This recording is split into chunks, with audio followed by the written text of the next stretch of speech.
Some doctors, some nurses don't want you to ask any questions. Our grandparents didn't really want to go to the doctor because they never trusted the doctor. So then that got passed on to us. I felt like your biases is why my son is not here. Across the country, many Black women are trying to realize the American dream, having a family. The problem is, far too many of them are going into the hospital and not making it back out. Income, prior health issues, genetics, none of it explains the disparity Black women face. The one thing that could is something this country has struggled with for centuries. Do you feel racism plays a role in the care that Black women are receiving? I do. I really do.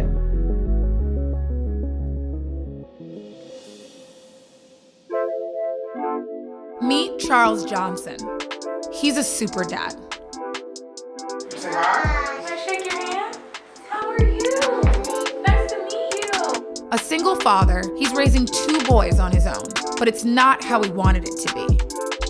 I married a woman that was far smarter than me, that really challenged me to be a better person in every aspect of my life. And I depended on her so much.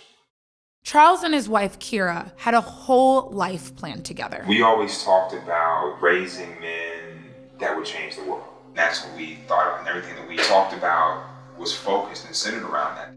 2 years ago, everything changed when they went to the hospital for the birth of their second son. She said, "Don't leave the hospital without me." And that was a way of saying, she said, Don't leave the hospital without me. don't leave without, like, I don't leave until we leave together. The thought that I would walk into that hospital and not be able to keep my promise, for me, it was just this feeling that I just let her down in the worst possible way ever. What was supposed to be a routine C-section went terribly wrong. Kira was bleeding internally.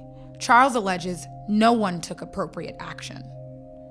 Throughout the day, throughout me watching my wife's condition deteriorate, at no point did the doctor or the medical staff sense urgency heightened for my wife. Ultimately, Kira died after being taken into surgery. For them to fail to value her in that manner, to this length, is something that I really, even to this day, almost 3 years later, have a very tough time getting my mind around. It's a pattern of lack of compassion, lack of transparency, and then failing to act. Her energy is definitely in that place. You could see that her kids have her spirit. Hearing about their love story and their plans for their family gets infuriating because I think her death was completely preventable. I don't know. It just feels really wrong. The terrifying thing is, Kira's story could be mine. A woman who's educated, in love, financially stable, and Black. You may or may not know, but Black mothers are 3 times more likely to die than white mothers of delivery complications, and Black infants are twice as likely to die during infancy than white babies. Researchers hypothesize that poor birth outcomes among Black families could be linked to income, prior health issues, or genetics. But what a growing body of research shows is far more disheartening. Black women have said that they have told their doctors that they were in pain, that they were uncomfortable, that something was wrong, and that they weren't listened to. I think that there's a lot of unconscious bias that sort of sets up a situation where you hear what you think you hear. You know, oh, she's always complaining of pain, or, you know, these preconceived notions that actually work against the patient. Racial bias, or racism, making assumptions about the person in front of you based on stereotypes, sometimes without even realizing it. It might be hard for some to imagine. But if we need proof of how racism has affected the perception of Black pain, we don't have to look very far.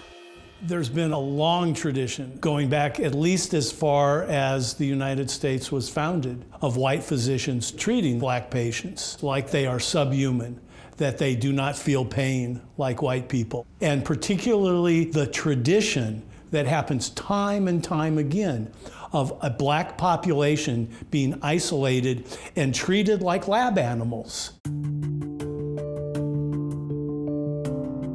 One of the most infamous instances of white physicians experimenting on enslaved women is Dr. Marion Sims, who began in the 1830s having access to enslaved women. He was very interested in a series of gynecological diseases and abnormalities that he then used surgery without any anesthetic to try to repair. No anesthetic. No anesthetics.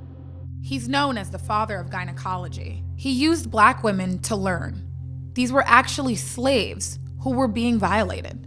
Using the black body as a source of experimentation isn't limited to Dr. Sims. From the infamous Tuskegee study, a secret experiment on untreated syphilis in black men, to what became known as a Mississippi appendectomy, in which black women were sterilized without consent. The Black American experience has too often been a painful one. I don't think our medical industry is any more racist than our country. Our country has had a very complicated history of how we've treated black people. It's an issue that few people like to admit still exists, but the consequences of which are bigger than I could have imagined. I think the other thing that is important to sort of bring into the conversation is that maternal mortality is actually the tip, not the iceberg. 35-year-old Roxy is pregnant for the second time. It was just last year that her first pregnancy ended with complications.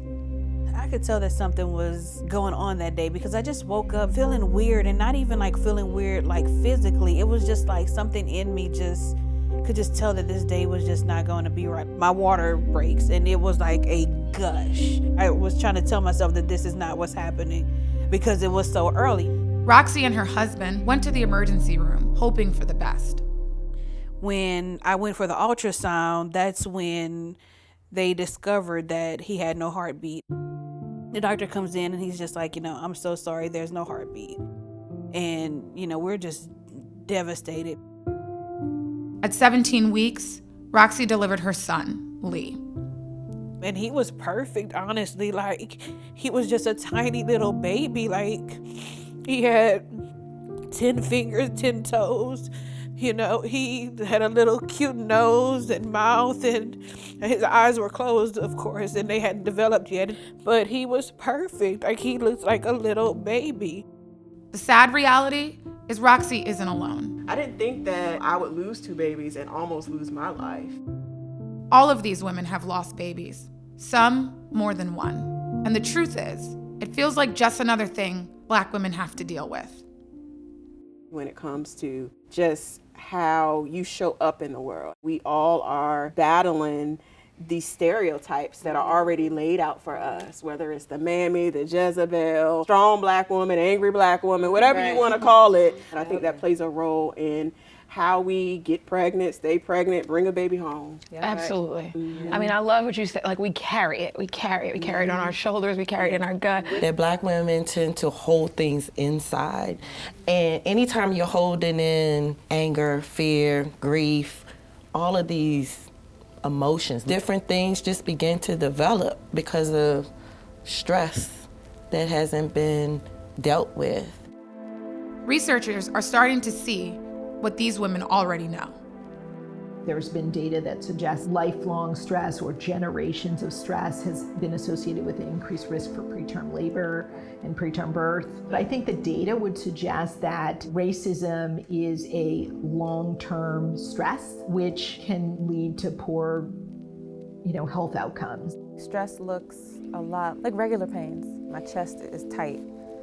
Something in my chest hurts. And only to find out from your doctor you're perfectly healthy. Mm-hmm. So where are these pains coming from? Where are these migraines coming from? You're like, oh crap, I can't get pregnant because I have all this other stuff going on. But it's a combination of all these other outside stressors that have played a role into, our diet, our living. And I think that definitely is why Black women have higher rates of infertility, and then of course why the infant mortality rates are the way they are today.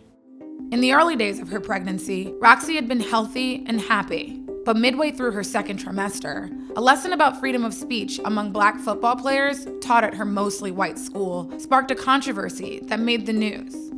It got to the point that I started receiving emails saying that I needed to get fired. Then it started getting to the school where the school was receiving death threats. Like, just when I think, oh, this is about to go away, something else would happen. I'm pretty sure a huge part of it had to do with the fact that I'm Black. It's nearly impossible to say for sure. Was it racism? But it's a question that Black women often have to confront in our most devastating moments. I do believe that there have been certain instances where I may not have received the best medical care because I am a Black woman. When you give birth, you're supposed to deliver the placenta within 30 minutes or so. I had this white male doctor who was on call at the time. He was saying that the placenta was not detaching, and it wasn't until the next doctor came on call and she pressed on my stomach a few times and delivered it quickly. If all she had to do was push on my stomach a few times to get it out, then why couldn't he have done the same? Did he not want to touch me? Like, I don't know. I can remember being in the NICU with Makai. I wasn't allowed to hold him. There's other premature babies in here being held. Why not him? I'm asking him questions about it.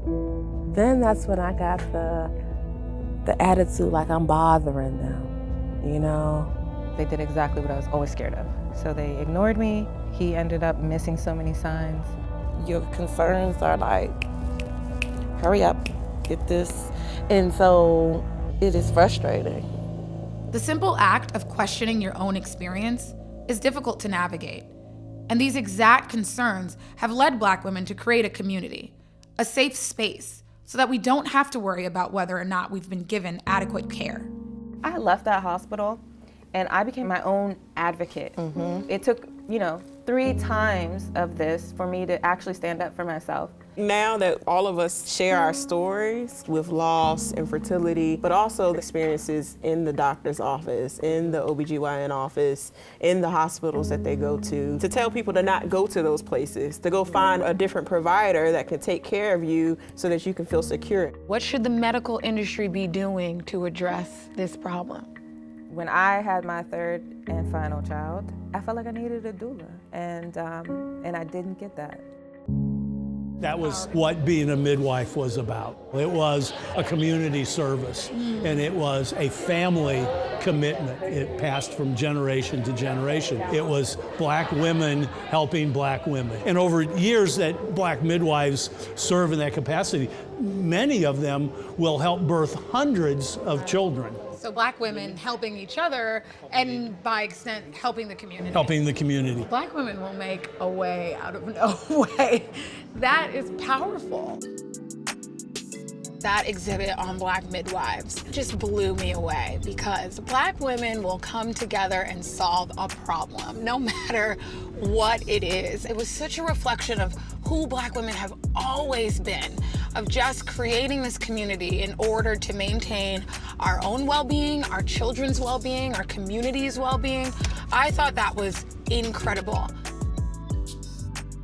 With a doula by her side, it's the kind of tradition that Roxy is living every day. So with this pregnancy, it is a high-risk pregnancy, not only because I suffered a loss, but because of my age also. Now here I am at 36 weeks, still not quite there. You still have those feelings like maybe I just can't have a baby. There's still fear there that anything can happen. It won't be until I'm literally holding her in my arms and she's crying and she's moving that, I'll really know that it's real and that she's, safe and healthy and happy. We are on the way to the hospital. We are actually having her today. We are definitely excited. I'm definitely scared because she is measuring a little small.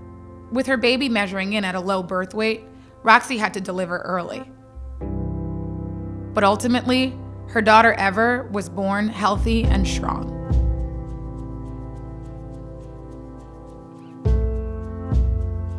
I'm here in Atlanta, in good old Atlanta traffic, headed to see Roxy, who just had a baby girl, Ever, and I'm so excited to meet the little baby. I can't wait.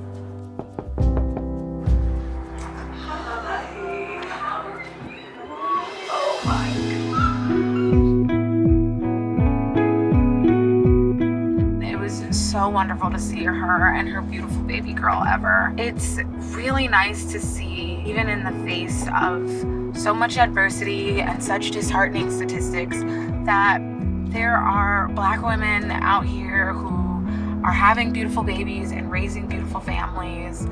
It was really encouraging to see her, especially after her loss, and just hearing her say that she didn't let that get her down and she was willing to keep trying because she knew she wanted to be a mother. That just really warmed my heart.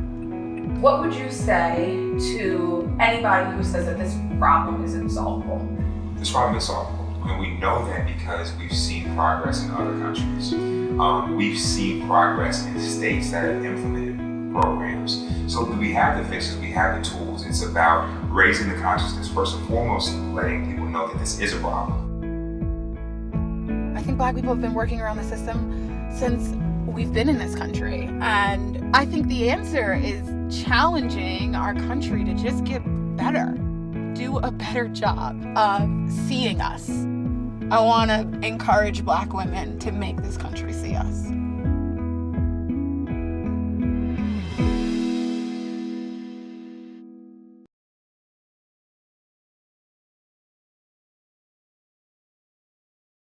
Thanks for watching Refinery29. For more videos like this, click here. To subscribe, click here.